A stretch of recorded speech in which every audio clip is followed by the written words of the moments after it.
Assalamualaikum warahmatullahi wabarakatuh. Sebelum belajar, jangan lupa berdoa menurut agama dan kepercayaan kita masing-masing. Semoga apa yang kita bahas dalam materi pembelajaran hari ini dapat bermanfaat untuk kita semua. Semoga anak-anak ibu semua dalam keadaan sehat walafiat dimanapun kalian berada. Anak-anak, pernahkah kalian mengamati dan memperhatikan makhluk hidup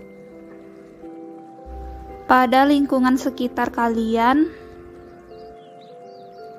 Ternyata makhluk hidup itu saling berinteraksi dan saling bergantungan pada satu sama lainnya. Untuk lebih jelasnya, ayo kita simak dan pahami secara bersama-sama. Lingkungan berasal dari bahasa environment. Lingkungan secara umum dapat diartikan sebagai segala sesuatu di luar individu. Setiap makhluk hidup memerlukan lingkungan tertentu sebagai tempat hidupnya. Tahukah kamu, dalam tempat hidup dinamakan habitat.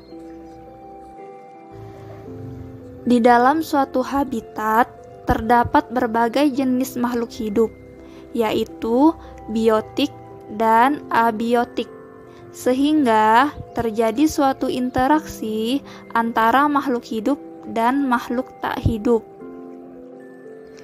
Komponen biotik terdiri dari makhluk hidup, contohnya seperti manusia, tumbuhan, hewan, dan jasad renik. Jasad renik ini disebut dengan bakteri atau hewan kecil yang hanya dapat dilihat oleh mikroskop. Komponen abiotik adalah komponen yang terdiri atas benda-benda yang tidak hidup. Contohnya seperti air, tanah, udara, dan cahaya. Interaksi dalam ekosistem. Setiap organisme dalam ekosistem tidak dapat hidup sendiri dan selalu bergantung pada organisme yang lain dan lingkungannya. Saling ketergantungan ini akan membentuk suatu pola interaksi. Interaksi dalam makhluk hidup dengan makhluk hidup yang lain dapat terjadi melalui peristiwa makan dan dimakan, seperti rantai makanan, jaring-jaring makanan, dan piramida makanan. Selain itu, melalui bentuk hidup bersama, yaitu simbiosis. Rantai makanan adalah peristiwa makan dan dimakan dengan urutan tertentu.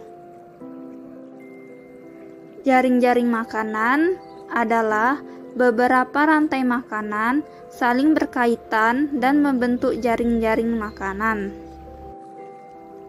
Piramida makanan adalah suatu piramida yang menggambarkan perbandingan komposisi, jumlah, biomasa, dan energi dari produsen ke konsumen dalam suatu ekosistem. Simbiosis adalah bentuk hidup bersama antara individu yang berbeda jenis. Dalam simbiosis ada 3 macam, yaitu 1. Simbiosis mutualisme, 2. Simbiosis komensalisme, 3. Simbiosis parasitisme. 1. Simbiosis mutualisme adalah hubungan jenis individu yang memberikan keuntungan satu sama lain. Contohnya, bunga dan lebah. Lebah memperoleh sari madu dan bunga dibantu dalam proses penyerbukan. Dan contoh lain dari simbiosis mutualisme seperti jamur dan pohon pinus. Jamur dan pohon pinus mendapatkan makanan dari pohon pinus, sedangkan pohon pinus mendapatkan garam mineral dan air lebih banyak jika bersimbiosis dengan jamur. 2. Simbiosis komensalisme adalah hubungan interaksi dua jenis individu yang memberikan keuntungan kepada salah satu pihak, tetapi pihak lain tidak mendapatkan kerugian. Contoh simbiosis komensalisme adalah antara tanaman anggrek dengan pohon mangga. Tanaman anggrek mendapatkan keuntungan berupa tempat hidup, sedangkan pohon mangga tidak mendapatkan keuntungan maupun kerugian dari keberadaan anggrek tersebut. 3. Simbiosis parasitisme adalah hubungan dua jenis individu yang memberikan keuntungan kepada salah satu pihak dan kerugian pada pihak yang lain. Contoh simbiosis parasitisme adalah antara kutu rambut dan manusia. Kutu rambut memperoleh keuntungan dari manusia berupa darah yang diisap sebagai makanannya, sedangkan manusia akan merasa gatal pada kulit kepalanya. Peran organisme berdasarkan kemampuan menyusun makanan dibagi menjadi dua, yaitu autotrof dan heterotrof. 1. Organisme autotrof adalah makhluk hidup yang mampu membuat makanannya sendiri dengan cara mengubah anorganik menjadi bahan organik. Contoh organisme autotrof adalah tumbuhan dan beberapa bakteri. 2. Organisme heterotrof adalah makhluk hidup yang tidak dapat membuat makanannya sendiri karena tidak dapat mengubah bahan anorganik menjadi bahan organik. Organisme heterotrof memperoleh makanannya dengan memakan makhluk hidup lain. Contoh organisme heterotrof adalah makhluk hidup herbivora, karnivora, dan omnivora. Berdasarkan jenis makanannya dibagi menjadi 3, herbivora, karnivora, dan omnivora. 1. Herbivora. Herbivora adalah golongan hewan pemakan tumbuhan. Contohnya seperti sapi, kerbau, dan kuda. 2. Karnivora. Karnivora adalah golongan hewan pemakan daging. Contohnya seperti singa, harimau, dan buaya. 3. Omnivora.